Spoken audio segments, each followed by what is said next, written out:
and Carl Boys. So this is the man in for it. He's also got home advantage. Bob Guerrero and Jerry Forsyth joining me in the commentary box. Guys, would you agree that the favourite today has to be Roberto Gomez? Yes, indeed. The way he's mastered this table all week long, nobody's gotten very close to harming him at all. So in front of his home crowd as well, everything's going his way. I think it's going to be a lot closer than a lot of people expect. Darrell Peach can win this match. He's shown that he is a very good player, and who knows, he might get on the table first and run up a 7-8 pack or something. And Gomez seems to have he's forgotten something. It looks like he's looking for a piece of equipment. Well, this isn't exactly the ideal start to the final of the World Pool Championship, Roberto. I suspect maybe he didn't think he was going to be in this situation. that's Pearl, his significant other. Many players have a piece of lucky chalk. Maybe he's looking for that chalk. Okay. You need to play just now, but you could go and get your chalk in the first commercial. Yes, the chalk. Okay. Michaela says you can go get your chalk after the first break. And I'll tell you what, this shot coming up is live. It could be very, very big. I was going to say, the way Roberto Gomez has played this week, he doesn't need chalk anyway. I mean, he's been sensational. But as Jerry so rightly points out, with winners stay on, you win the lag, you've got a chance to really put the hammer down. Beach looks like he's come up way too high on that one, and Gomez has edged it. And they're celebrating like he's just won 10 racks in a row. Notice that both balls were very far from that short rail. Well, you know the nerves are working on him right now. This is the match, and no matter what's gone before, it all kind of is null now. And here's a little twist. Okay, thank you. So race to 17. Yes. First rack, Roberto Gomez to break. We've been watching this number one table, as we've been calling it, the television table, right, all week. It's been breaking soft. It's still the number one table because it's in the number one spot, but they've switched tables. This has been table 2 all week. They've just brought it in, lock, stock and barrel. Will it break soft under these lights, or is it going to break hard again? That's something these guys have got to find out. It's been a tougher table in the old position. We cannot tell as yet what will happen. Well, the wing ball goes down, and he has decided to break hard.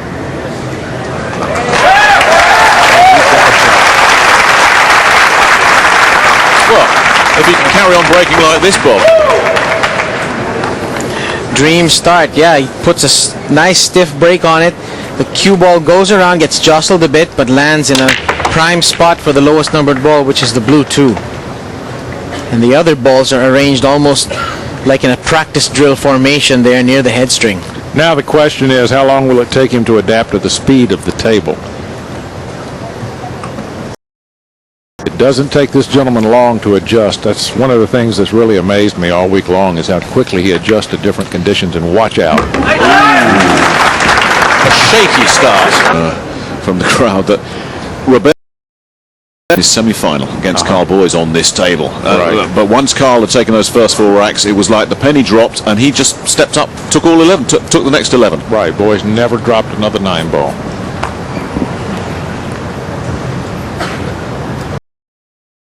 No big problem getting from the 5 to the 7. The biggest challenge ahead of him. And he has now made that very easy. Well, he's got a choice here, Jerry. Just, is he going to drop this in between the 7 and the 8, or try and hold for that top part, the top left-hand quadrant of the table?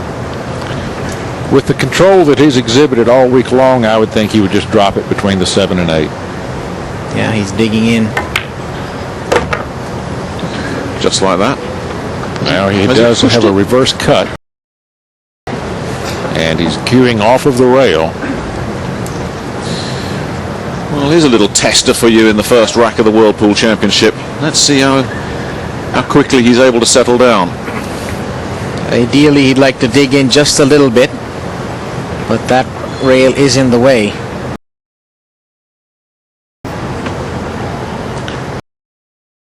Your stick so that he can put some draw on this ball. He'll go right across the table. And Oh, it stood up. His first shot around the jaws, that one dropped. Didn't, and it wasn't easy.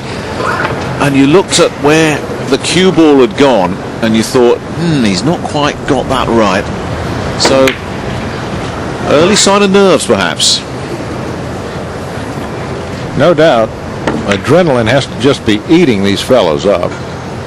I mean, what a huge stage they're on now. And Darrell Peach has no problem with the 7, but he's come up a bit clumsy in shape on the 8 ball. Nevertheless, able to make it disappear, and he's back in line for the 9, and that's all that counts. Darrell Peach with the steal. Takes the first rack on the miss-hit 7 from Roberto Gomez. But this is a race to 17.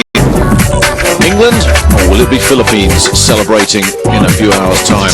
Roberto Gomez did something we haven't seen him do much this week.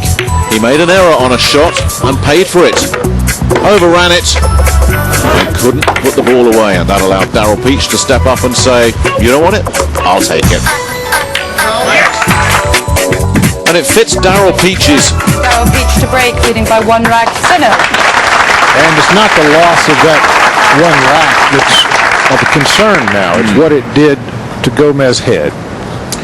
And this guy, what's impressed me, and I called his semi-final and his Turn the flash quarterfinal, off, please. and I know you guys were watching it in the arena, but there's nothing dramatic about him. He doesn't make great shots, but he doesn't make many mistakes. He's eliminated all the highs and lows, and if you want to beat him, you're going to have to play well, because he's not going to give you anything. No, he played. I'm sorry, go ahead, Bob. I think the modern game of 9 ball is really about limiting mistakes, especially in a format like this, single elimination. As Nick was implying, he plays a pool. Doesn't try fancy stuff that can cost you. He just pots balls and gets shape. And he's been doing it all week. In the semi-final, he just broke Vilmos Foldes' heart. I mean, he would get break and run-outs, and if he didn't have a shot, he just played a safety. Every time Vilmos came to the table, he was looking to try and pull off a miracle, and clinically efficient. And I think he's going to need to do something like that here as well, because we've all seen what Gomez can do. Yeah. I mean, if he gets going on this table, we're packing our bags in an hour's time. He is that good. Well, that was a very nice shot on that 3 ball. It was a severe cut, and yet he came out exactly where he needed to be on the 4. And right now, the balls that Peach is pocketing are all going right in the center of the pocket.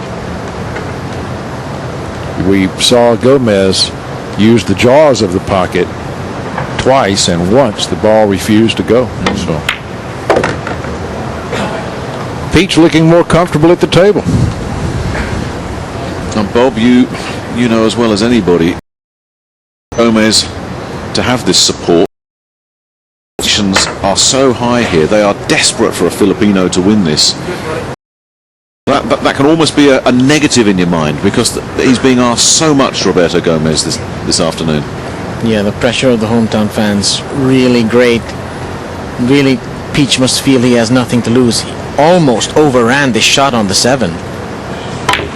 Yeah. Spoke with both Bustamante and Ray.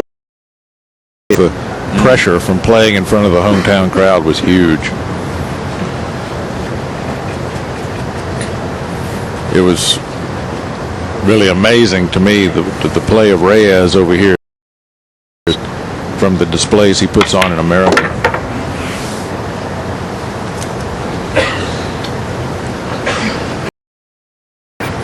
Peach just keeps connecting the dots. Yeah, nothing flash. Shot on the 1 ball off the break, and he just cleaned up. 2-0 in lead. Every single World Pool Championship since 1999, so he's paid his dues in this event. He's never progressed past the last 64, but he's near the summit now. And he says he's not a superstitious man, but he's very much a creature of habit, Darryl Peach. You'll see him go through the same motions every time he comes up to the table.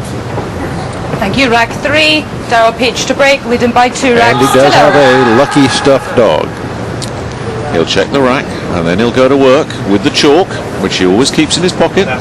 Very meticulous, very thorough. And you notice how he keeps the chalk in his pocket, very much like a snooker player would. Of course, pool players just put it on the table. Well, you've just identified something there, Bob. This guy started out as a snooker player back home in England. Down Watch goes. out. Now, that's the kind of roll that Gomez has been getting all week, where you come close to tragedy but escape it. If you'll remember, Gomez almost scratched yesterday and wound up with the ball so deeply into the pocket that his opponent could not make the shot. He had to kick. So perhaps the tables have turned. The balls remember, as they say. Well, Peach, looking at this too, obviously no offensive play here. Do you see a push out here, Jerry? Well, when you're going against Gomez, you don't want to leave him a good opportunity to control that cue ball and leave you safe. So, no, I don't. I don't expect a push. Yeah, I didn't realize that the one actually passes into the lower right corner pocket. He'll do well to take this one down and find position on the blue 2, partially obscured by the pink 4. And I think, Bob, that's what's caused him to take so much time working this shot out. Ooh. Ooh, well. You know what? It's a long, long haul, the final, but if he can carry on at this level, Darryl Peach is going to give himself every chance. This is a very solid start from him. And that was a very good roll. He's had 2 good rolls already in this rack. Oh! A bad one there.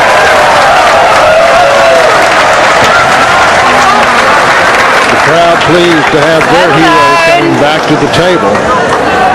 Peach really had to baby this shot to hold for the 4. Well, next time he'll go up and back.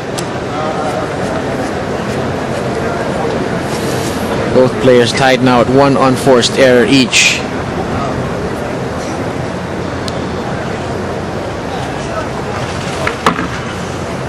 Just as it looked like Peach had made such a solid start as well, but he made an early one against Bustamante and also made a very early one against Vilmos Foldes, and then got his rhythm. So he's got the early mistake out of the way again here, Darryl Peach, but one mistake could let this fella in